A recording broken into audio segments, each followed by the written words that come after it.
گائے کاٹنی کیسے ہے؟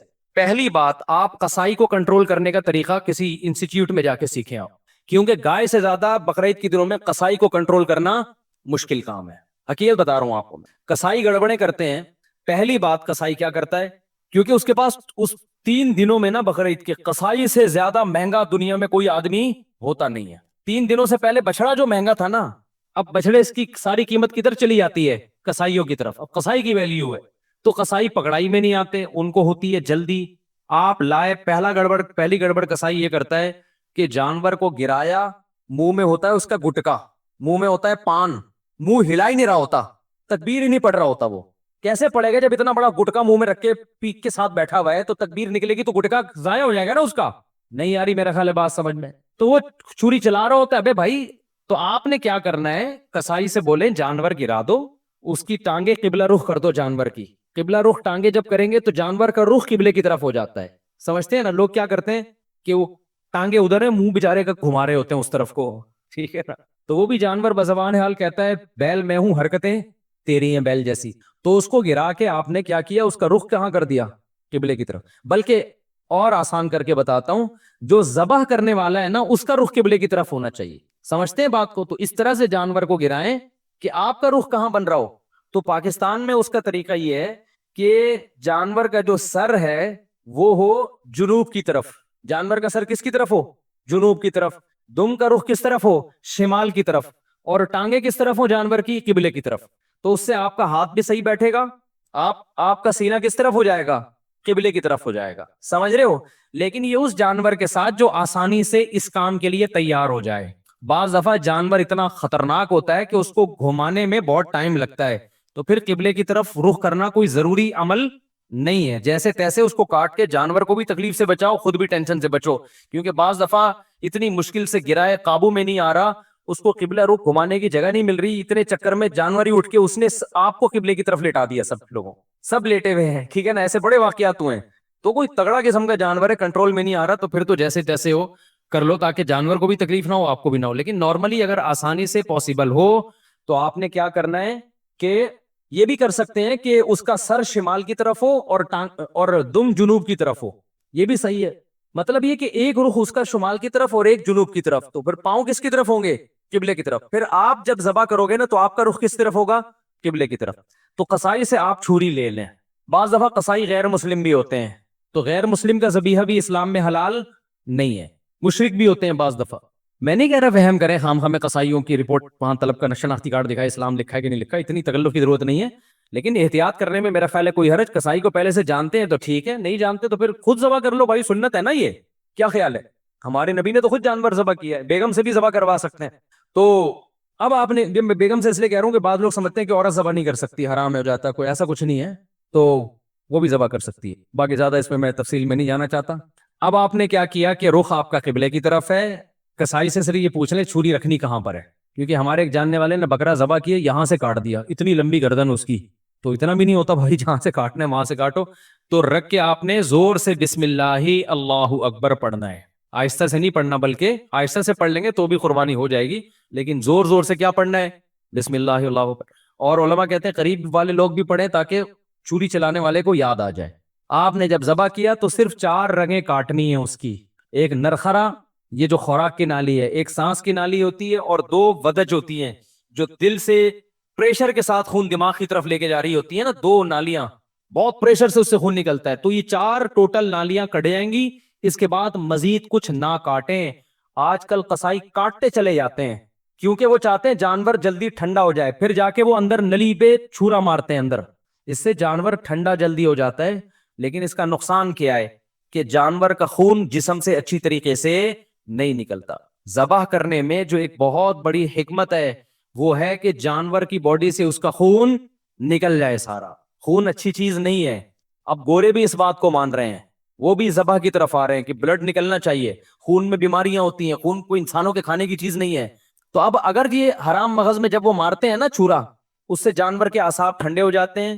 تو دماغ نے جو باڈی کو میسج بھیجا ہوا تھا کہ ایمرجنسی لگی ہوئی ہے، تڑپو، اور باڈی تڑپ رہی تھی، اور اس کی وجہ سے خون کیا ہو رہا تھا؟ بہت تیزی سے نکل رہا تھا. تو جب وہ اس کا سارا نروس سسٹم ہی خراب ہو گیا تو باڈی کے احساس ختم، باڈی تڑپنا ختم، اور بلڈ نکلنا ختم. تو قصائی لوگ یہ کام کرتے ہیں تاکہ جب گوشت کے اندر خون زیادہ رہے گا نا, عام دنوں میں اس لیے کرتے ہیں کہ گوشت میں خون رہے گا تو گوشت کا ویٹ زیادہ ہوتا ہے, تو اکنامیکلی ان کو وہ سستا پڑتا ہے. اس کے نقصان کیا ہوتا ہے, پبلک کو بیماریاں کھانے کو ملتی ہیں. عام گوشت جو مارکیٹ میں مل رہا ہے نا, اس میں کیا ہوتا ہے, بلڈ رہ جاتا ہے, صحیح طرح وہ ذبح نہیں کرتے, چورا مار دیتے ہیں اندر, جانور ٹھنڈا ہو گیا, گوشت میں بیماریاں رہ جاتی ہیں خون کی وجہ سے, وہ نقصان ہے. اور بقرعید میں کیا کرتے ہیں, بقرعید میں ان کو جلدی ہوتی ہے, یہ اکنامیکلی ان کو نقصان ہوتا ہے کہ اگر ہم نے جانور کے ٹھنڈا ہونے کا انتظار کیا تو اتنی یہ دیر میں ہم 10 بچڑے اور گرا سکتے تھے. ہمیں وسیم کے یہاں بھی جانا ہے, غفار کے یہاں بھی جانا ہے, ستار کے یہاں بھی جانا ہے, سارا یہ تھوڑی کہ ہم اس کے ٹھنڈا ہونے کا انتظار کریں گے. تو لہذا وہ فوراً کیا کرتے ہیں, اندر چاقو مار دیتے, چورا گھونپ دیتے ہیں تاکہ ٹھنڈا ہو جائے جلدی. تو آپ نے پہلے ٹریننگ کرنی ہے قصائی کو کنٹرول کرنے کی, کیونکہ لوگوں نے یہ میرے بیانات بھی قصائیوں کو سنا ہے کہ ابے 4 رگے کاٹ کے آرام سے کھڑا ہو جا, 2 منٹ اس کا خون نکلنے دے آرام سے, جب نکل جائے گا خون پھر کھال اتارنا شروع کر دو, اس کی اپنی طبعی موت اس کو مرنے دو, ذبح ہونے دو. لیکن قصائی کو پتا ہے کہ بھائی اگر یہ تو میں تو دیر ہو جائے گی مجھے, تو آپ اس کو بیان سنائیں, سمجھائیں, قصائی باز نہیں آتا. تو اس لیے میں بار بار کہتا ہوں کہ آپ نے جو جس کھونٹے سے جانور کو باندھا ہوا تھا نا, 4 رگے کاٹ کے تھوڑی دیر کے لیے وہاں سے قصائی کو باندھ دیں آپ. معذرت کے ساتھ قصائیوں سے پیشگی معذرت, وہ بھی ہمارے دوست یار ہیں بھائی, اسی سوسائٹی کا حصہ ہیں, لیکن کنٹرول میں ہی نہیں آتے نا, وہ کرتے ہیں, وہ نہیں مانتے. تو آپ نے تھوڑی دیر کے لیے جتنے بندے بیل پر تھے وہ سارے بیل کو چھوڑ کے کس پہ آ جائیں, قصائی پہ آ جائیں, اس کو کنٹرول کریں. وہ کاٹے گا, اندر تک کاٹتا رہے گا, اس کو بولے 4 رگے کٹ گئی بس, سمجھ رہے ہو, اس سے گوشت میں ذائقہ بھی آئے گا, گوشت میں بیماریاں بھی نہیں آئیں گی. اور شریعت کا جو حکمت ہے کہ گوشت پاک ہو جائے, کیونکہ خون پاک چیز ہے یا ناپاک چیز ہے, ناپاک چیز ہے, تو گوشت کو شریعت چاہتی ہے خون سے کیا ہو جائے, پاک ہو جائے, تو پاک ہو جائے گا. سمجھتے ہو؟ تو یہ کام جب آپ نے کر لیا, اس کے بعد قصائی کو بولے بھائی تو اب چھری سے جو بھی کرنا ہے کر, وہ کھال وال اتارے گا. اس کے بعد آپ نے کیا کیا ہے, وہ پھر جو شروع میں کلیجی نکلتی ہے, لوگ اس کی چاہت میں ہوتے ہیں جلدی سے ہم کلیجی کھا لیں. تو اب آپ نے حصے ایسے بنانا ہے کہ ٹھیک ہے آپ کلیجی, وہ جو چیزیں نکل رہی ہیں اس کے تیلی ویلی جو لوگوں کو شوق ہوتا ہے, وہ آپ نے 7 حصے کیے, اور 7 حصوں میں تھوڑا سا گوشت بھی لے کے ملا دیا, اور تھوڑی سی کلیجی بچا کے رکھ لی. یعنی کلیجی کے 7 حصے کیے, کلیجی دل ولز کے 7 حصے کیے, اور اس میں 7 میں کیا ملا دیا, بوٹیاں ملا دی کچھ, اور آخر میں جو گوشت کے 7 حصے کیے ان میں کیا ملا دی, کلیجی ملا دی. اب سود کے مسائل سے آپ کی حفاظت ہو جائے گی, سمجھ رہے ہو. اب اگر کہیں تھوڑا زیادہ تھوڑا کم بھی چلا گیا نا, تو سودی حکام جاری نہیں ہوتے. پھر آخر میں پھر بھی بہتر ہے تول دیں, تاکہ لوگوں کو بھی نہ ہو نا, تولنے میں لوگوں کے دل بھی صاف رہتے ہیں کہ پتہ نہیں کیا یہ برتن میں نہیں ہوتا صحیح دفعہ. سمجھ رہے ہو کہ نہیں سمجھ رہے, یہ کام آپ نے کرنا ہے. ایک اہم بات, قصائی کو اجرت میں گوشت دینا جائز نہیں ہے. قصائی کی آپ نے اجرت طے کی, بھائی یہ جانور ذبح ہوگا اور اس کے اتنے حصے ہوں گے اور یہ سب کے تم نے کرنا ہے, تمہیں اتنے پیسے دیے جائیں گے. اگر وہ کہتا ہے میں پٹ کا گوشت لے کے جاؤں گا, تو قربانی کے جانور کے گوشت کو کمیشن یا اجرت کے طور پر استعمال بولو نہیں کر سکتے, کیونکہ اس کا مطلب آپ اس گوشت سے معاشی فائدہ اٹھا رہے ہو, پیسے بچا رہے ہو نا ایک طرح کا. آپ کہ ہم نے تو پیسے اس کو پورے دیے, تو پیسے پورے دیے لیکن یہ ایگریمنٹ کا حصہ ہے. تو آپ نے قصائی کو مایوس کر دینا ہے کہ بھائی آپ کو صرف پیسے ملیں گے, باقی اخلاقی طور پر جب کلیجی گھر سے پکے آئے گی تو جہاں سب کھا رہے ہوں گے آپ بھی کھا لینا, کوئی منع تھوڑی کریں گے. الگ سے اس کا کوئی گوشت میں حصہ نہیں ہونا چاہیے, سمجھتے ہو, اس کو مایوس کر دیں آپ, پیسے ملیں گے. اور پھر آخر میں جب آپ گوشت بانٹ رہے ہوں تو کسی کو بھی دینے, پھر اس میں قصائی کو بھی دینے میں کوئی حرج نہیں ہے. لیکن آج کل یہ عرف بن چکا ہے, قصائی لازمی گوشت کا حصہ لے کے جاتے ہیں, پھر وہ بیچ رہے ہوتے ہیں, بقرعید کے بعد دکانوں میں بک رہا ہوتا ہے, پھر وہ, سمجھ رہے ہو. کھال کے بارے میں کیا حکم ہے, کھال جانور کی یا تو آپ استعمال کر لیں, کسی کو بھی دے دیں شرکا میں سے, اس کی کھال کو آپ نمک وغیرہ لگا کے استعمال کر لیں, جائے نماز بنا لیں, بڑی بہترین چیز ہوتی ہے. اور اگر آپ نے اس کو بیچ دیا تو پھر اس کی قیمت صدقہ کرنی پڑے گی, پھر آپ اس کی قیمت استعمال نہیں کر سکتے. تو ڈائریکٹ کھال صدقہ کر دیں یا بیچ کے قیمت صدقہ کر دیں. اور ویسے استعمال کرنا چاہے تو کھال استعمال ہو سکتی ہے, وہ مسلح بنایا جا سکتا ہے, اس کا کچھ بھی بنایا جا سکتا ہے, مشکیزہ بنایا جا سکتا ہے. پہلے زمانے میں تو لوگ یہی کچھ کرتے تھے. یہاں تک بات کھوپڑی شریف میں آ گئی ہے. تو اچھا, ایک اہم کام آپ نے یہ بھی کرنا ہے کہ بھائی قربانی کے وقت نا ذکر اذکار کا ہونا چاہیے, شور شرابے کا نہیں ہونا چاہیے. یہ عبادت ہے, اللہ کے حکم پہ آپ اللہ کے مسخر کردہ جانور کو کاٹ رہے ہو, اللہ کے دربار میں پیش کر رہے ہو, تو یہ عبادت کا وقت ہے. اس میں جس قسم کا ہلہ گلہ ہو رہا ہوتا ہے یہ اس موقع پہ بالکل سوٹ نہیں کرتا. گوشت کھاتے ہوئے آپ ہلہ گلہ کر لیں, شام کو تکے بن رہے ہیں, تھوڑا سی مذاق کر لیں, لیکن جب جانور ذبح ہو رہا ہے نا تو اس وقت یہ ہنسی مذاق کا ٹائم نہیں ہے. اس وقت کس چیز کا ٹائم ہے؟ اللہ کے ذکر کا. دعا پڑھے انی وجہت وجہی للذی فطر السماوات والارض حنیفا وما انا من المشرکین. اے اللہ میں نے اپنے رخ کو اس ذات کی طرف پھیر لیا جس نے آسمانوں اور زمین کو پیدا کیا. میں شرک کرنے والوں میں سے نہیں ہوں. صرف تیرے نام پہ جانور کاٹوں گا, کسی اور کے نام پہ نہیں کاٹوں گا. ان صلاتی و نسکی و محیایا و مماتی للہ رب العالمین. میری نماز میری قربانی صرف کس کے لیے؟ اللہ کے لیے. تو اس طرح کے الفاظ زبان سے عربی میں یا اردو میں دہرائیں. اے اللہ یہ ہماری طرف سے ہے, اس کو تو اپنے دربار میں قبول کر لے. اس وقت جو ہلا گلا باجے پوں پوں پچھل کود, یہ بہت غلط حرکت ہے.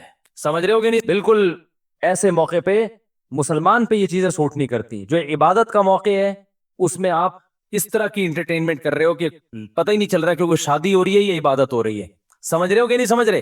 یہ کام کرنا ہے آپ نے. اس کے بعد جب جانور کٹ جائے اور حصے ہو جائیں تو آپ نے کیا کرنا ہے؟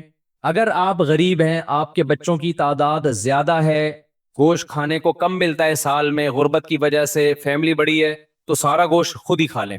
پھر ایک حصہ صدقہ کرنا یہ افضل بھی نہیں ہے, کیونکہ اپنے بچوں کا حق پہلے ہے, دوسروں کا حق اسلام میں بعد میں. بعض ایسے غریب ہوتے ہیں بیچاروں کو پورے سال گوشت نہیں ملتا, اب انہوں نے پیسے جمع کر کے قربانی کر لی تو کھاؤ بھائی, ٹھیک ہے نا, پھر صدقہ نہ کرو.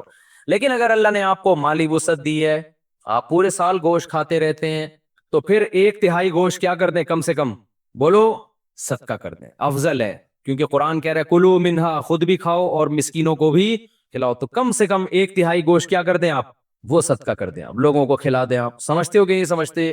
دوسرا کام, باقی 1/3 کا کیا کریں؟ وہ رشتہ داروں کو دے دیں. لیکن اگر رشتہ داروں نے بھی قربانی کی پھر نہ دیں ان کو, تو 2/3 کھا لیں. لیکن 1/3 کوشش کریں کیا کریں بھائی؟ صدقہ کر دیں. یہ مالداروں کے لیے. غریب آدمی کیا کرے؟ پورا کھا جائے, ٹھیک ہے نا, اللہ کی طرف سے ضیافت ہے, بار بار موقع ملتا نہیں تو پھوڑ دے. اچھا, پھر تیسری بات, قربانی کے گوشت کو ایک بہت اہم مسئلہ ہے کہ بعض لوگ ساری قربانی صدقہ کر رہے ہوتے ہیں کہ اپنے ملک میں اپنے گھر میں کرنی نہیں ہے, بلکہ ہم نے کیا کرنا ہے؟ دوسرے ملک میں, غریبوں کے ملک میں کرنی ہے. جیسے امریکہ اور UK میں لوگ کر رہے ہوتے ہیں, وہاں نہیں کر رہے قربانی, یار ساری پاکستان میں کر دو, غریبوں کو کھلا دو. یہ مناسب نہیں ہے. آئی بات سمجھ میں؟ کیونکہ قربانی میں یہ اصل صدقے کا حکم نہیں ہے. اصل صدقہ بھی ہے اس میں ضمناً, اصل تو حکم یہ ہے کہ بقرعید کے 3 دن ہیں, اللہ چاہتا ہے میرے نام پہ جانور کاٹو, اور پھر اللہ کی طرف سے آپ کے لیے اس کی میزبانی ہے. اللہ میاں کہہ رہے جانور ذبح کرو اور کیا کرو؟ پھر کھاؤ اللہ کی نعمت. آپ کہہ رہے میں نہیں کھاؤں گا, میں کیا کروں گا؟ میں پاکستان میں قربانی کروں گا, میں انڈیا میں کروں گا, میں افریقہ میں کروں گا, میں خود کچھ بھی نہیں کھاؤں گا. تو میں یہ نہیں کہہ رہا کہ حرام ہے, ناجائز ہے, قربانی کا ثواب تو ملے گا, لیکن یہ ایک نوعیت کا اعراض ہے اللہ کی ضیافت سے. روزہ حرام کر دیا تاکہ آپ گوشت سے اوائڈ نہ کریں. اس لیے علماء یہ کہتے ہیں کہ آپ ٹھیک ہے باہر ملک میں قربانی کریں غریبوں کے لیے, کم سے کم ایک حصہ آپ اپنے ملک میں جہاں آپ رہتے ہیں وہاں کریں, اس لیے تاکہ قربانی کا گوشت آپ کے گھر میں آئے اور آپ اس گھر کو, اس گوشت کو کھائیں. اب مالدار لوگ کہتے ہیں ایکچولی ہمیں ضرورت نہیں ہے کھانے کی, ہم پورے سال کھاتے ہیں, ہمیں کیا ضرورت ہے؟ میں نے دیکھا ہے ایسے مالداروں کا, ہم تو کھاتے ہیں پورے سال ہی گوشت کھاتے ہیں. فون کیا اپنے خادم کو, یار تم ایسا کرو وہ وہیں عیدی سینٹر میں ذبح کر کے وہیں غریبوں کو بانٹ دو. اور بھائی آپ کو کب, ہم نے کب کہا کہ آپ نہیں کھاتے؟ یہ والا وہ والا نہیں ہے جو آپ پورے سال کھاتے ہیں. سمجھ میں آ رہی ہے بات؟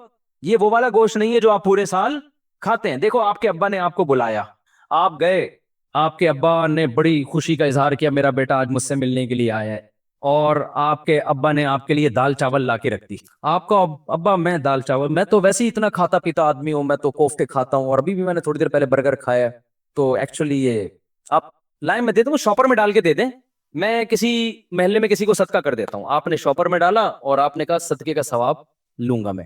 ابا کو غصہ آئے گا کہ نہیں آئے گا؟ ابے تو مجھے خوش کرنے کے لیے دھونے والے کھا لیتا ہے اس میں سے, میں نے تیرے لیے بنائے ہیں.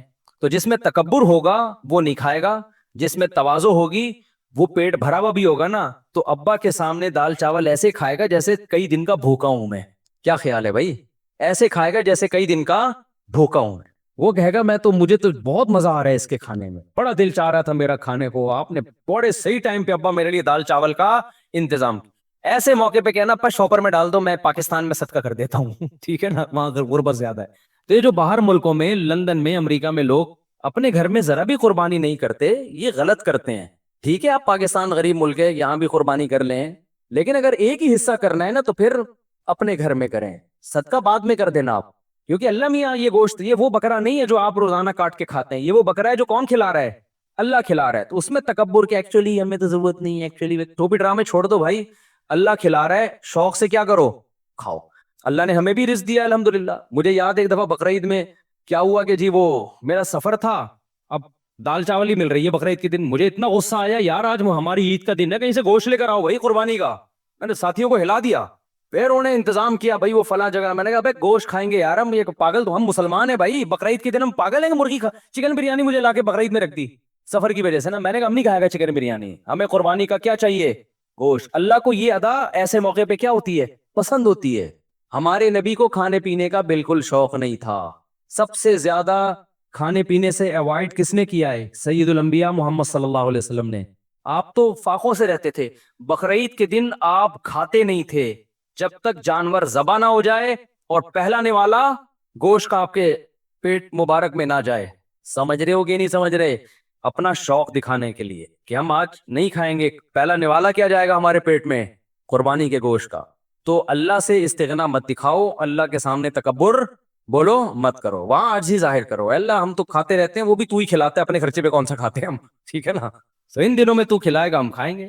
تو اس لیے بقرعید کو کوشش کریں ناشتہ بھی نہ کریں قربانی کے, لیکن یہ قربانی کے گوشت جب ٹائم پہ مل جائے, ورنہ آج کل جو قربانی کا گوشت کسائی لوگ اثر میں تیار کر رہے ہوتے ہیں تو پیٹ کمر سے چپک کے خود قربانی کا بکرا بنا ہوا ہوتا ہے آدمی. پہلے زمانے میں ٹھک ٹھک ٹھک قربانی ہوتی تھی. تو اس لیے بقرعید کے دن جو ہے نا, جو یورپ امریکہ میں لوگ رہتے ہیں, بھائی اپنے گھر میں قربانی کا گوشت لایا کرو, کھایا کرو, بچوں کو بھی کھلاؤ. بولو, بچے پوچھیں ابا آج کیوں بکرے وکرے کھائے جا رہے ہیں, بیٹا یہ ہمارا عید کا دن ہے اور یہ ضیافت کس کی طرف سے ہے, اللہ کی طرف سے, آج ہم گوشت کھائیں گے. سمجھتے ہو کہ نہیں سمجھتے ہو؟ ہاں, جس کو پرہیز ہے بڑے گوشت سے وہ بکرا کھا لے. ایسا نہ ہو کہ اتنا فارم میں آ جائے کہ ڈاکٹر نے منع کیا ہوا ہے بڑا گوشت کھانے سے.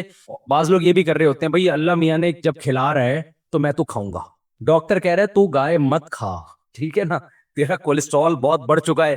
آپ کہہ رہے ہو اللہ کھلا رہا ہے, تو اللہ تو کھلا رہا ہے, لیکن اللہ کہہ رہا ہے پہلے اپنی صحت بھی دیکھو نا. تو اپنی صحت کے حساب سے آپ نے کیا کرنا ہے, اس کو کھانا ہے. تو اللہ کا شکر ہے اب تک ہماری صحت تو افورڈ کر رہی ہے, ہم کھا لیتے ہیں, تو ہم تو کھائیں گے بھائی. تو اس لیے خوشی سے کھایا کرو, رغبت سے کھایا کرو. ہمارے نبی نے جب حج کے موقع پہ عید الاضحیٰ کے دن 100 اونٹ ذبح کروائے, آپ نے 100 اونٹ, 60 اپنے ہاتھوں سے کیے, باقی حضرت علی سے کروائے, نہر کروائے. اور شدید بھوک کا ٹائم تھا کیونکہ حج کیا آپ نے, کتنی تھکاوٹ ہوتی ہے 10 ذی الحجہ کو حاجیوں کو. میں نے جب یہ حدیث سنی نا مجھے بڑا مزہ آیا, کیونکہ ہمارے پیٹ بھی کمر سے چپکا ہوا تھا حج میں, بھوک سے حالت خراب ہو گئی تھی. تو پھر وہ حدیث آئی سامنے کہ نبی صلی اللہ علیہ وسلم جب شدید بھوک کی حالت میں, شدید تھکاوٹ میں, تو آپ نے صحابہ سے پوچھا الیس ھذا یوم النحر, کیا یہ قربانی کا دن نہیں ہے؟ کتنا مزہ آیا ہوگا نا کہ یہ دن کون سا ہے بھائی, یہ تو قربانی کا دن ہے, یہ تو کھانے پینے کا دن ہے. صحابہ نے کہا یا رسول اللہ, آپ نے 100 اونٹ نہر کروائے, پھر ہر اونٹ کا گوشت جمع کر کے اس کی یخنی بنائی گئی, اور اس یخنی کو آپ صلی اللہ علیہ وسلم نے پیا, تاکہ 100 کے 100 اونٹ جو اللہ کے نام پہ ذبح ہوئے ہیں سب سے تناول کرنے کا موقع مل جائے. تو ہمارے نبی تو استغنا نہیں کر رہے کہ میں کیوں کھاؤں بھائی, ٹھیک ہے نا. اور کتنا زبردست مزہ آیا ہوگا نا, وہ گوشت کی یخنی کتنی مزے کی ہوتی ہے. بھوک کی حالت میں جب آپ یخنی کھائیں, آپ لوگ کو نہ بھوک لگ رہی ہے نہ گوشت کا مزہ ہے, تو آپ لوگ کی سمجھ میں باتیں بالکل, ایک 4 شادیوں کی باتیں آپ کی سمجھ میں نہیں آئیں گی, ایک گوشت کھانے کی باتیں آپ لوگ کی سمجھ میں نہیں آئیں گی. اس کے لیے کچھ دن ماحول بدلنا پڑے گا آپ کو, ٹھیک ہے نا. چونکہ ٹماٹر, کھیرے, ککڑیاں, پیزے, برگر کھا کھا کے نا اب وہ گوشت والا سیٹ اپ کیا ہو گیا ہے, ختم. آپ کو تو میں یہ بتاؤں کہ عید کے دن آپ 3 پیزے کھائیں بھوک میں, ایک دم آپ سب جوش میں آ جائیں گے, دیکھنا. تو ہم نے تو پیزوں کا عادی نہیں بنایا الحمدللہ اپنے آپ کو, اس لیے ہمیں گوشت کا مزہ آتا ہے. تو اونٹ کے نبی صلی اللہ علیہ وسلم نے 100 اونٹ ذبح کیے, اور 100 کی 100 میں سے کیا کیا ہے, اس کا شوربہ بنا کے آپ نے پیا ہے, گوشت بھی کھایا ہوگا یقیناً. تو اس لیے جو لوگ یورپ میں, امریکہ میں رہتے ہیں, دوسرے ملکوں میں رہتے ہیں, وہ ٹھیک ہے دوسرے ملکوں میں, غریب ملکوں میں بھی قربانی کریں اگر اللہ نے وسائل دیے, لیکن پہلے کیا ہے, کم سے کم ایک حصہ گھر میں ہونا چاہیے, اس کا گوشت گھر میں آنا چاہیے, اس کو کھانا چاہیے. سمجھتے ہو, تاکہ مسلمانوں کا یہ تہوار زندہ بھی رہے, ابراہیم علیہ السلام کی قربانی کی سنت بھی زندہ رہے. وہ بالکل بقرعید کا پتہ ہی نہیں چلتا بعض ملکوں میں, کہتے ہیں ایکچولی بقرعید آئی ہے تو ایکچولی ہم نے وہ فون کر دیا ہے کہ وہ وہاں کر دینا, بس وہیں کر دینا, بس نماز پڑھنے چلے جاتے ہیں. تو یار اتنا بھی, میں تو کہتا ہوں اس تکلف کی بھی کیا ضرورت تھی آپ کو, ٹھیک ہے نا, اس تکلف کی کیا ضرورت تھی, نماز بھی نہیں پڑھتے آپ, نہاتے دھوتے بھی نہیں, تو اصل تو ہے ہی گوشت کی قربانی, نماز تو ویسے بھی پڑھتے رہتے ہیں نا. تو کھا لو, اللہ کے مشورے پہ کھا لو اگر آپ کو ضرورت نہیں بھی ہے. اگر 3 افراد 2 حصہ لیں اور ایک حصہ بچ جائے تو کیا وہ ایک حصہ باقی 3 افراد مل کر لے سکتے ہیں یا باہر سے کسی کو دیں؟ یہ بہت اہم مسئلہ ہے. لوگ یہ سمجھتے ہیں کہ گائے میں 7 حصے ہی ضروری ہیں, جب تک وہ 7 حصے نہیں ہوں گے قربانی نہیں ہوگی. یہ بالکل غلط ہے. گائے میں زیادہ سے زیادہ 7 حصے ہو سکتے ہیں, کم سے کم 6 بھی ہو سکتے ہیں, 5 بھی ہو سکتے ہیں, 4 بھی ہو سکتے ہیں, 3 بھی ہو سکتے ہیں, 2 بھی ہو سکتے ہیں. نہیں یہی بات سمجھ میں. مثال کے طور پر 2 آدمی گائے لے کر آئے, آدھی ایک کی ہو گئی, آدھی ایک کی, تو 2 حصے ہو گئے. 3 آدمی گائے لے کر آئے, 1/3 ایک کی, 1/3 ایک کی, 1/3. اب یہ نہیں کہ یہ 1/3 میں آگے منہ والا حصہ تمہارا, بیچ والا, پوری گائے میں 1/3. 4 آدمی گائے لے کر آئے, یہ ایک آدمی لے کر آیا, 3 آدمیوں کو حصے بیچ دیے اس نے, ٹوٹل 4 برابر حصے کر دیے. لوگ سمجھتے ہیں کہ اب 3 آدمی ہیں تو ایک 4 حصے لے, 2 آدمی ہیں تو ایک 4 حصے لے گا, ایک 3 حصے لے گا. یہ ضروری نہیں ہے, سمجھ رہے ہو؟ تو اس تکلف کی بالکل بھی ضرورت نہیں ہے. کر لیا تو بھی قربانی ہو جائے گی. تو یہ 7 سے زیادہ لوگ شریک نہیں ہو سکتے, 7 سے کم 6 بھی ہو سکتے ہیں, 6 برابر برابر حصے کر لیے جائیں. ٹھیک ہے.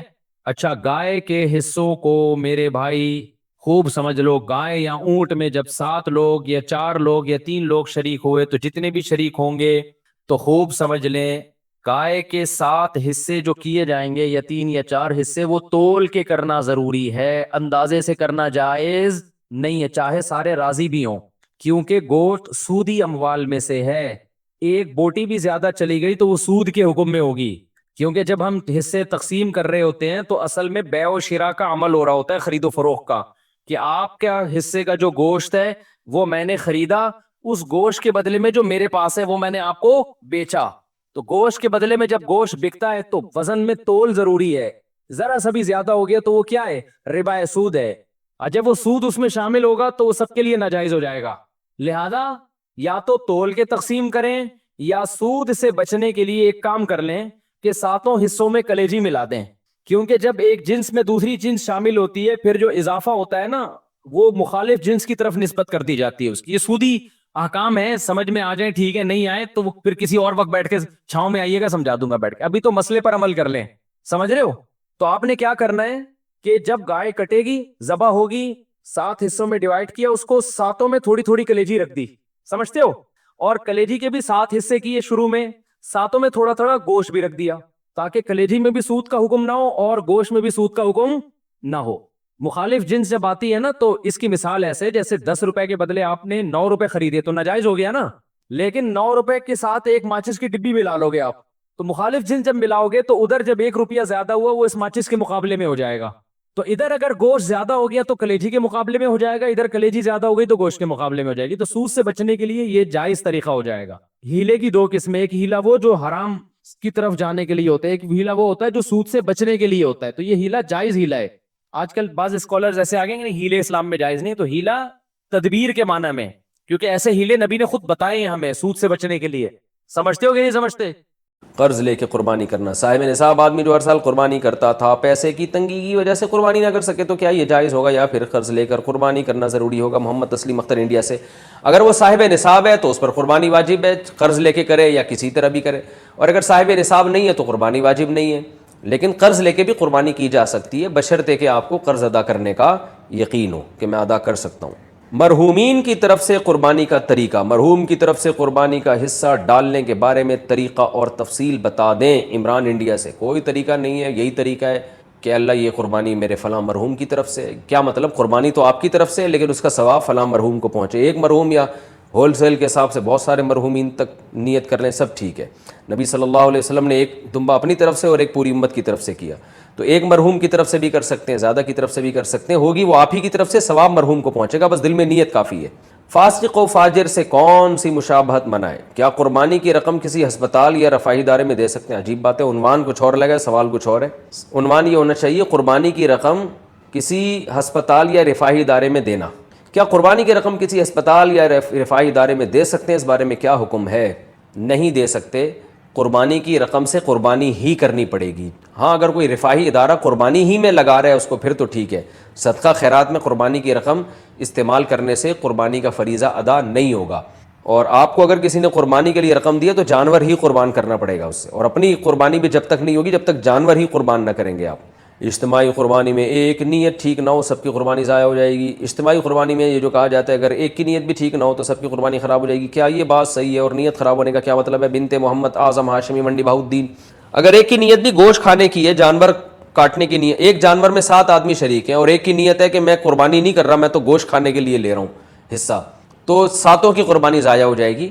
لیکن بقرعید کے دنوں میں کوئی مسلمان پاگل تھوڑی ہے جو صرف گوشت کی نیت کرے, گوشت تو ویسے ہی مل رہا ہے اس کو, تو اس لیے وہم نہیں کرنا چاہیے. اجتماعی قربانی میں سب کی نیت قربانی ہی کی ہوتی ہے, تو ہمیں شریعت نے ظاہر کا مکلف بنایا ہے. جب اعلان ہوا ہے کہ اجتماعی قربانی ہے تو سب قربانی ہی کی نیت سے خرید رہے ہیں, تو اس لیے اس میں وہم نہیں کرنا چاہیے اور تجسس نہیں کرنا چاہیے, یہی سوچنا چاہیے کہ سب کی نیت قربانی ہی کی ہے. مشکوک آمدن والے کے ساتھ قربانی کا حکم. اگر کسی کی آمدنی مشکوک ہو تو اس کے ساتھ قربانی کرنا کیسا ہے؟ ظاہر شاہ 4 سدہ سے. غالب گمان ہے کہ یہ حرام کماتا ہے اور پہلے سے پتہ ہو تو پھر اس کو قربانی کی گائے میں شریک کرنا جائز نہیں ہے. اس کو اگر آپ نے شریک کر لیا تو کسی کی بھی قربانی ادا نہیں ہوگی. خوب سمجھ لیں مسئلہ اچھی طرح. سودی بینک میں کوئی جاب کرتا ہے اس کو قربانی میں حصہ نہیں ڈال سکتے آپ, اور کوئی انشورنس کمپنی میں جاب کر رہا ہے اس کا قربانی میں حصہ نہیں ڈال سکتے. کوئی سود کماتا ہے, غالب اس کی آمدن سود ہے, اس کو قربانی میں حصہ نہیں دیا جا سکتا. کوئی سرکاری ملازم ہے اور رشوت لیتا ہے اور تنخواہ سے زیادہ رشوت لے رہا ہے وہ, اس کا قربانی میں حصہ نہیں ڈالا جا سکتا. لیکن اگر وہ یہ کہتا ہے کہ میں حرام سے نہیں, میں حلال پیسوں سے یہ حصہ لے رہا ہوں, تو پھر اس کی زبان پر اعتماد کیا جائے گا, کیونکہ ہم ظاہر کے مکلف ہیں, ہم کسی کے دل میں جا کے جھانک نہیں سکتے کیا ہے. اگر کوئی آدمی رشوت بھی لیتا ہے اور آپ نے اس سے کہا یار تم تو رشوت اتنی زیادہ لیتے ہو, تم میرے ساتھ گائے میں حصہ لوگے, سب کی قربانی خراب کرو گے, وہ کہتا ہے بھائی میں تنخواہ الگ رکھتا ہوں, اس تنخواہ کے پیسوں سے میں یہ قربانی میں حصہ لے رہا ہوں, تو پھر اس کی بات پر آپ یقین کر لیں گے. تجسس کرنا ٹھیک نہیں ہے, پھر آپ کی قربانی انشاءاللہ ہو جائے گی. یا کسی کی آمدن میں حلال و حرام مکس ہے لیکن آپ کو پتہ ہے حلال زیادہ ہے, تو بھی اس کی قربانی میں حصہ لیں گے, تو ہم یہی سمجھیں گے, جب وہ قربانی میں حصہ لے گا تو ہم یہی سمجھیں گے حلال سے لے رہا ہے وہ. تو خود سے اگر کسی کے بارے میں پتہ چل جائے کہ یہ حرام کما رہا ہے تو پھر اس کا حصہ اپنی گائے میں ڈالنا جائز نہیں ہے, اور زیادہ حرام کما رہا ہے. لیکن اگر خود سے پتہ نہیں ہے تو خواہ میں تجسس کرنا یعنی یا بدگمانی کرنا یہ ٹھیک نہیں ہے. تو پتہ چل جائے تو البتہ یہ ضرور ہے جہاں اجتماعی قربانیاں ہو رہی ہیں نا, تو وہاں تو یہ اعلان لکھ کے لگانا چاہیے کہ کوئی صاحب بھی بینک میں جاب کرتے ہوں یا اس طرح حرام کماتے ہوں تو براہ مہربانی وہ حصہ نہ لیں, تاکہ سب کی قربانی خراب نہ ہو. میں یہ عرض کر رہا تھا کہ وہ فریب خوردہ شاہی جو پلا ہو کرگسوں میں, اسے کیا خبر کہ کیا ہے راہ و رسم شاہ بازی. جو شاہین کا بچہ کمبخت کووں اور گدھوں میں پلا ہو, اسے کیا خبر کہ شاہین کے اسٹائل کیا ہوتے ہیں. شاہین کن چیزوں پہ مرتا ہے, کن چیزوں پہ, وہ قبروں سے مردے اکھیڑ کے نہیں کھاتا. تو اسی طرح اللہ نے انسان کو ذوق نظر بہت بلند. پہلا انسان ایک پیغمبر تھا, آدم علیہ السلام پیغمبر تھے, نوح علیہ السلام, ابراہیم علیہ السلام, جنہوں نے اپنے بیٹے کو ذبح کرنے کے لیے لٹا دیا تھا اللہ کی خاطر. تو انسان کا ذوق نظر بہت بلند, لیکن وہ کرگسوں میں جب پلتا ہے, دنیا پرستوں میں پلتا ہے, تو سب سے پہلے اپنے ماں باپ کو دیکھتا ہے. میرے ابا اماں نے نسل روکی تاکہ ہمیں ان کو کھلانا نہ پڑے, سارے پیسے ہم ہی کھا جائیں. پھر وہ میڈیا پہ اشتہار دیکھتا ہے, اشتہار میں بھی یہی کچھ, پیسہ بچائیے کل کام آئے گا, خرچ کیجئے قیامت میں کام آئے گا. ایسا کوئی ایڈ کوئی آتا ٹی وی پہ ہے بھائی؟ جتنے موٹیویشنل اسپیکر ہیں پیسہ کمانے کے طریقے بتا رہے ہیں, خرچ کرنے کا طریقہ بتاتے نہیں ہیں. بتاتے ہیں تو وہ اتنی ہلکی موٹیویشن ہوتی ہے کہ اس سے سوائے 5-10 روپے کے آپ کی جیب سے کچھ نکلتا نہیں ہے. سمجھتے ہو گے نہیں سمجھتے؟ تو ہر جگہ جب انسان یہی کرگسوں میں رہے گا تو دنیا مردار کی محبت کے گٹر اس کے دل میں ابلنا, دل میں یا تو چشمے ابلتے ہیں اللہ کی محبت کے, یا دنیا مردار کے گٹر ابلتے ہیں. سمجھ رہے ہو؟ دنیا مردار کے چشمے نہیں ہوتے, گٹر ابل رہے ہوتے ہیں جو انڈا موڑ پہ آپ کو نظر آئیں گے. یہ گٹر کم خطرناک ہیں. اگر آپ ایسے علاقے میں رہتے ہو, امریکہ میں, جاپان میں, سوئٹزرلینڈ میں, جہاں خوبصورت چشمے ابل رہے ہوں لیکن آپ کے دل میں دنیا کی محبت کے گٹر ہوں, تو اس سے اچھا وہ انڈا موڑ ہے جس میں گٹر ابل رہے ہوں لیکن دل میں اللہ کی محبت کے چشمے ابل. پہلے کس کی حفاظت کرنی ہے میرے بھائی؟ دل کی. یہی تو سوچ کے ہماری گورنمنٹ ہمارے گٹر کے ڈھکن نہیں لگاتی. ہماری گورنمنٹ کو یہ مضمون پتہ ہے کہ اصل کیا ہے, دل. تو ان کو کہنا چاہیے دل میں اللہ کی محبت کے چشمے ابل رہے ہوتے تو گٹر کے ڈھکن لگے ہوئے ہوتے. اس کا بھی اللہ کی محبت سے بہت گہرا تعلق ہے. خیر, تو جب کرگسوں میں پلے بڑھے تو محبت کس کی پیدا ہوگی؟ اسٹائل کون سا آئے گا؟ گدوں والا. بحریہ ٹاؤن کے پلاٹوں پہ مر رہا ہے, یہ دیکھ رہا ہے کہ 10 کروڑ کا پلاٹ ہے, 1 ارب کا پلاٹ ہے. یہ نہیں دیکھ رہا کہ جو پورا ٹاؤن بنانے والا ہے کل وہ بھی پھٹے پہ لیٹا ہوا ہوگا. کیا خیال ہے؟ اور بغیر جیب کے کفن پہنا کے اس کو بھی لٹایا جا رہا ہوگا, اور بزبان حال کہہ رہا ہوگا میرا تو بحریہ ٹاؤن کا پورا پروگرام ہی وڑ گیا. کہہ رہا ہوگا کہ نہیں کہہ رہا ہوگا؟ میرا تو, تم 2 پلاٹ پہ مر رہے ہو, یہ تو بنانے والا میں ہوں. اللہ زندگی دے اس کو, ہم کوئی اس کے دشمن نہیں ہے, ہو سکتا ہے کل ہم بھی خرید رہے ہوں. خریدنا منع تھوڑی ہے, دل لگانا منع ہے. ان للہ عبادا فتنا طلقوا الدنیا وخافوا الفتنا نظروا الیہا فلما علموا انہا لیست لحی وطنا جعلوها لجتا واتخذوا صالح الاعمال فیہا سفنا. امام شافعی کا شعر ہے کہ اللہ کے کچھ بڑے ذہین بندے ہیں دنیا میں. کچھ 3 طرح کے کیٹیگری امام شافعی نے تقسیم کی. ایک تو بے وقوف, احمق, کرگس, گدھ, جو دنیا اختیار بھی کر رہے ہیں اور دنیا پہ رالیں بھی ٹپکا رہے ہیں. ان سے جب دنیا کی کوئی نعمت چھنتی ہے تو برین ہیمریج سے مر جاتے ہیں. ان کو ٹماٹر والے جہنمی لگتے ہیں.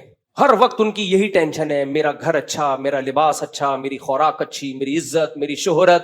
یہ نہیں پتا کہ کتنے جنازے اٹھ چکے ہیں. یہ ہے کرگس اور گدھ. امام شافعی کے شعر کا میں ترجمہ اردو میں مفہوم بیان کر رہا ہوں, سمجھتے ہو؟ یہ کرگس اور گدھ ہے. کہاں کچھ بے وقوف ہیں, ان کے دل میں دنیا کی محبت تو نہیں ہے لیکن ہے احمق. دنیا کی محبت تو نہیں ہے, وہ کیا ہے لیکن احمق اور بے وقوف. یہ وہ ہیں جنہوں نے دنیا کو بالکل ہی لات مار دی ہے اور جنگلوں میں نکل گئے, بالکل دنیا چھوڑ دی انہوں نے. جیسے عیسائیوں میں راہب آپ کو ملیں گے, ہندوؤں میں پنڈت بہت سے ایسے ہیں, سلے ہوئے کپڑے نہیں پہنتے اور گوشت نہیں کھاتے, ساری زندگی کھیرے ککڑیوں پہ گزارا کر دیتے ہیں. ٹماٹر ان کی فیوریٹ ڈش ہے, ان کی بقرعید بھی ٹماٹر سے ہی گزرتی ہے. اور وہ مرغ و مسلم نہیں کھاتے, بریانی نہیں. بریانی کی دیکھ کے ڈھکن جب کھلتا ہے اس کی خوشبو کا ان کو پتہ ہی نہیں ہے. مجھے بتانے میں اتنا مزہ آ رہا ہے, سوچو کھانے میں کتنا مزہ ہے. ڈھکن کا اپنا مزہ ہے یا نہیں ہے؟ جب دیگ کی بریانی ہو نا اور لکڑی کے اس پہ پکی ہوئی ہو, لکڑی کے یعنی لکڑی پہ پکی ہوئی ہو نا, اس کا اپنا ذائقہ ہوتا ہے. اور بڑے رواج ڈالا ہوا اس کے اندر, چربی وربی ڈالی ہوئی ہو, پھر بڑے گوشت کی ہو یا بکرے کی ہو, لیکن کیا بتائیں اس کے ساتھ ہو, رواج کے ساتھ. پھر جب ڈھکن کھلتا ہے مزہ آتا ہے کہ نہیں آتا؟ تو امام شافعی کے بقول کچھ احمق اور بے وقوف ایسے ہیں جنہوں نے یہ بیانات سنے کہ دنیا مسافر خانہ ہے, مسافر خانہ ہے. قرآن میں پڑھا, تورات میں پڑھا, انجیل میں پڑھا, انہوں نے دنیا ہی چھوڑ دی, لات ماری ہے. کوئی دیکھ کی ڈھکن مکن نہیں. ابلے ہوئے چاول کھانے, بوائل چاول, وہ بھی جب شدید بھوک لگے چارنے والے لے لو بس, اور ککڑی کے ساتھ گوشت موشت اور مرغ و مسلم اور بحریہ ٹاؤن اور امریکہ کیا, جاپان کیا, اور گھر کیا, گندے نالے پہ چھپڑا ڈال لو بس. جراثیم آئیں گے تو کوئی بات نہیں, مر جائیں گے نا. تو دنیا کیا ہے؟ مسافر خانہ ہے. مرنا تو ایسے ہی ہے. گندے نالے پہ رہ رہے ہیں, وہ چھپڑا ڈالا ہوا ہے, نہاتے نہیں ہیں تاکہ جراثیم زیادہ سے زیادہ حملہ کر سکیں. جراثیم بھی تو اللہ کی مخلوق ہے نا, اس کا بھی پیٹ بھرنے کا ثواب ملتا ہے. کیا خیال ہے بھائی؟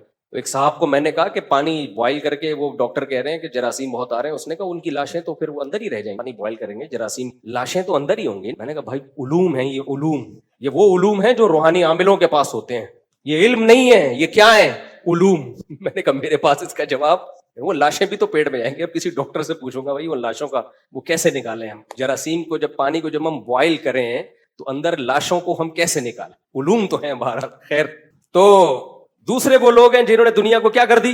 طلاق دے, نکال دیا. یہ بھی بے وقوف ہیں. کیوں؟ دنیا کی نعمتیں جو اللہ نے انسانوں کے لیے پیدا کی تھیں ان سے لطف اندوز ہی نہیں ہو رہے, کیونکہ دنیا کو چھوڑنے کا ثواب نہیں ہے کوئی قیامت. قل من حرم زینت اللہ التی, کیا ہے؟ قل من حرم زینت اللہ التی اخرج لعبادہ والطیبات من الرزق. اللہ کہتے ہیں کہ یہ تو میں نے پیدا تمہارے لیے کی ہیں, تو ان کو کون حرام کر سکتا ہے؟ پھر اللہ نے پیدا کیوں کی ہیں اگر کھلانی نہیں تھی, پابندیاں لگانی تھیں؟ امام شافعی کہتے ہیں کچھ بندے بڑے ہوشیار ہیں, انہوں نے کہا رکھو, استعمال کرو لونڈی اور باندی بنا کے, لطف اندوز بھی ہو لیکن دل میں جگہ مت دو. دل کہاں رکھو؟ آخرت کے لیے. نہیں آئی میرا خیال ہے بات؟ رکھو, انجوائے کرو, نعمتیں حاصل کرو, دل میں جگہ مت دو. اب آپ کہہ سکتے ہو یار لطف اندوز بھی ہوں اور دل میں جگہ بھی نہ دیں, یہ دونوں چیزیں کیسے جمع ہو سکتی ہیں؟ بالکل جمع ہو سکتی ہیں. کسی کو باپ بنا کے, کسی کو باپ بھی بنایا جا سکتا ہے اور کسی کو غلام بنا کے بھی اس سے خدمت, بولو نا. یہ وہ لوگ ہیں جنہوں نے دنیا کو باپ بنا لیا ہے. ملازم بناؤ گے تو خدمت زیادہ لوگے, لیکن ملازم کے مرنے پر اتنا غم نہیں ہوتا جتنا عزت داروں کو باپ اور ماں کے مرنے پر یا بیوی کے مرنے پر ہوتا ہے. دوسرا, آپ کے دل میں دنیا گھسی ہے کہ نہیں گھسی, اس کا معیار یہ ہے کہ چھننے پہ غم کتنا ہوتا ہے. لطف اندوز دنیا سے سب ہوتے ہیں, لیکن جن کے دل میں دنیا ہوتی ہے ان کو دنیا چھننے کا غم بہت ہوتا ہے. جن کے دل میں دنیا نہیں ہوتی ان کو چھننے کا غم نہیں ہوتا. ایک مثال سے بات سمجھا کر پھر آتا ہوں میں قربانی کی طرف, جو اصل موضوع ہے. دیکھو, ایک آدمی نیا کراچی آیا, اس نے کبھی W11 نہیں دیکھی, اس کو آپ نے مشورہ دیا بھائی تو نیو کراچی سے فلاں علاقے میں جانا ہے, W11 میں. وہ ہمیشہ پیدل سفر کرتا تھا. ہمیشہ کیسے سفر کرتا تھا؟ پیدل. اب اس کو جگہ مل گئی W11 میں سیٹ پہ کھڑکی والی, گانا بھی اچھا سا لگا دیا اس کے, مطلب کہ گانے بہت لگے ہوتے تھے W11 میں, آپ کا پتہ نہیں مجھے گانا بھی کون سا لگا دیا اس کی مرضی. بہت سے لوگ تو W11 میں سفر ہی گانوں کے چکر میں کر رہے ہوتے. W11 والوں سے گزارش ہے کہ اتنے لوگوں کا گناہ اپنے سر پہ لے کے کیوں جا رہے ہو. تو وہ انجوائے کرے گا کہ نہیں کرے گا؟ انجوائے کتنا مزہ آئے گا یار, زبردست سیٹ ملی کی, زبردست, گندے نالے پٹیل پاڑا سب کچھ آ رہا ہے راستے میں. بھائی یہی انجوائے ہوا کراچی میں, اس سے زیادہ انجوائے نہیں ہو سکتا. سوئٹزرلینڈ کی پہاڑیاں تھوڑی آئیں گی کراچی میں. اچانک کیا ہوا کہ جی کنڈکٹر نے بولا کہ یار جگہ فل ہو گئی ہے, انٹی آئی ہیں یا کوئی بوڑھے آدمی ہیں, ان کو جگہ دے دو اور آپ کھڑے ہو کے سفر کرو اور پائیدان پہ آ جاؤ. اب وہ پائیدان پہ لٹک کے سفر کر, تو کیا خودکشی کر کے مر جائے گا وہ؟ بولو. بولے گا یار میری تو زندگی کیا ہو گئی برباد, مجھ سے تو چھن گئی, کھڑکی والی سیٹ چھن گئی. ایک تو بیٹھا ہوا تھا میں, اوپر سے کھڑکی کی طرف ونڈو, اتنا انجوائے کر رہا تھا میں لائف کو یار. اف, ٹماٹر والا بھی نظر آ رہا تھا. یہی انجوائے کرے گا کراچی میں, جو مثال یہی ہوگی نا. اور پھر وہ گولے گنڈے والا بھی نظر آیا, اتنا لائف کو انجوائے کر رہا تھا یار. اب مجھے کہاں پائیدان پہ لٹک کے, اب وہ ڈپریشن کی گولیاں نکال کے اسٹریس ہو رہی ہے, ڈپریشن. فون کر رہے ڈاکٹر صاحب میری زندگیوں میں رنگینیاں ختم.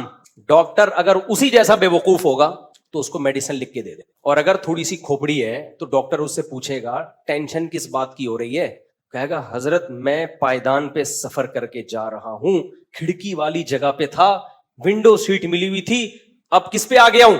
پائیدان پہ. تو ڈاکٹر بولے گا کتنے دنوں کے لیے تو پائیدان پہ کھڑا رہے گا؟ سر دنوں کے لیے تو نہیں, آدھے گھنٹے بعد میں نے گرو مندر پہ, پتہ نہیں W11 گرو مندر جا رہی کہ نہیں جا رہی, گرو مندر پہ اتر جاؤں گا میں. تو ڈاکٹر کہے گا بے وقوف آدمی, تو آگے جب گرو مندر پہ تو نے اترنا ہی ہے تو تھوڑی دیر صبر کر لے, کیونکہ جو سیٹ پہ بیٹھا ہوا ہے, جو تیری سیٹ جس نے لے لی ہے, وہ بھی گرو مندر پہ ہی اترے گا, آگے زیادہ زیادہ تھوڑا اور اگلے سٹاپ پہ اتر جائے گا. تو ایسا کر, تو ڈپریشن کی گولی مت کھا, تو کسی پاگلوں کے ہسپتال میں ایڈمیشن لے لے. تیری کھوپڑی کیا ہو گئی ہے؟ آؤٹ ہو گئی ہے. یہ تیری کھوپڑی کے سافٹ ویئر ہی چینج کرنے پڑیں گے. تو بھائی دنیا, جو علماء, جو صلحاء, جو اللہ والے لوگ ہیں نا, وہ دنیا کو لات نہیں مارتے, انجوائے کرتے ہیں. اتنا فری کراتے ہیں جتنا فری بنتا ہے, زیادہ لفٹ نہیں کراتے. یہی وجہ ہے کہ ان سے دنیا چھن جائے تو ٹینشن میں نہیں جاتے, ان کو محبت ہی نہیں ہے. چھن گئی تو چھن گئی, کوئی بات نہیں بھائی, سفر ہے, آگے پھٹا ہے, آگے کیا ہے, تھوڑے دنوں میں بعد کیا ہے, پھٹا ہے, جنازہ ہے, قبر ہے, پھر لٹا کے نکل لیں گے پتلی گلی سے, ختم قصہ. 3 دن تک رونا دھونا, بہت زیادہ قریبی رشتے دار 1 سال تک عید بقرعید پہ یاد کریں گے, ابا تھے اب نہیں ہے, اس کے بعد کہانی ختم. تو قصہ ہی ختم ہونے والا ہو یار. مجھے لوگ بہت بول رہے ہوتے ہیں کہ اب آپ اپنا گھر بنا لیں, ذاتی گھر. میں نے کہا اب تو ویسے ہی نہیں بناؤں گا میں. اب بچوں کے لیے کوئی سوچ کے بنا لے تو الگ بات ہے. میں نے کہا اب تو ہماری آدھی سے زیادہ زندگی کیا ہو گئی ہے, جب آدھی سے زیادہ زندگی بغیر گھر کے گزار لی, اب مجھے اتنی بڑی حماقت لگتی ہے نا اس عمر میں اپنا گھر بنانا. وہی بات ہے, یا تو میں پاگل ہوں یا آپ بولو گے یار اسی عمر میں تو لوگ گھر بنا رہے ہوتے ہیں. میں اگر بناؤں گا بچوں کے لیے تو سوچ کے بنا لوں گا, چلو یار مر آ گیا, اب اللہ نے اگر مجھے گنجائش دی ہے, چلو یار ان کے لیے بنا دو. اگر بنایا ان کے لیے بحریہ ٹاؤن میں لے لو یار, مر آ گئے تو بےچارے کچھ بیچ باچ کے کچھ کر لیں گے. اگر اللہ نے گنجائش دی ہے, نہیں دی ہے تو یہ بھی نہیں سوچو, اور اگر دی ہے تو اس عمر میں یہ سوچا جا سکتا ہے, اپنے لیے نہیں سوچا جا سکتا. میری رائے یہی ہے. ابے آدھی سے زیادہ زندگی گزر گئی ہے, تو اب کیا ہے یار, اب کیا اتنے کروڑوں روپے میں اینٹوں میں تھوپ دوں یار, میں پاگل ہوں؟ آپ بولو گے ہاں آپ پاگل ہو. کمنٹس میں آ رہا ہوگا کہ یہ مولوی بہت خطرناک ہے, ایسے اس طرح کے بیانات میں نا لوگ لکھ رہے ہوتے ہیں کہ یہ تمہیں گھر بنانے سے روک رہا ہے.